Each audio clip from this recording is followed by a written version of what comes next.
To create a Facebook app for use with FBMPGP, go to developers.facebook.com. Sign up for the developer's account, if you have not done so already, by clicking on Get Started. When sign up is complete, you will see this menu. We need to create an app, so click on My App, and click Add New App. Give your new app a name, anything you like, and also provide your contact email. Next, you will see your app dashboard. This is your dashboard area. Now we need to adjust some settings of this app. And to do that, go to Settings, Basic. First thing we need to set is app domain. App domain is just another name for your site domain, where the script is installed. It is not the full URL, just the domain name. Choose a category for your app. We will select Utilities.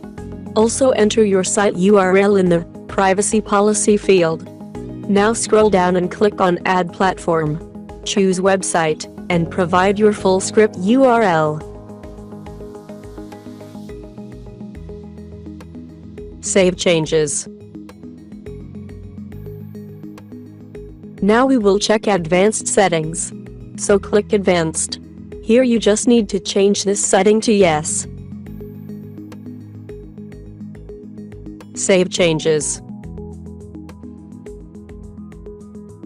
Finally, we need to add a product to our app.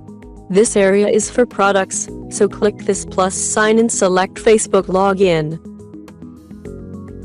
It will be added, and you will see its settings button in this menu. Click it to go there.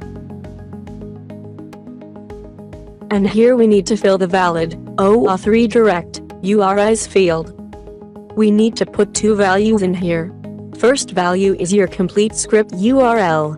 It must start with HTTPS. Second URL is the same as your first one but with index.php. Added at the end. Note there must not be any trailing slash at the end of this second input. Save changes.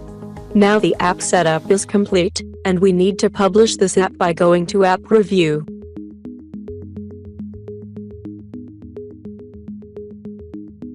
You will need your app ID and app secret for the script, which you can obtain by going to Settings, Basic again.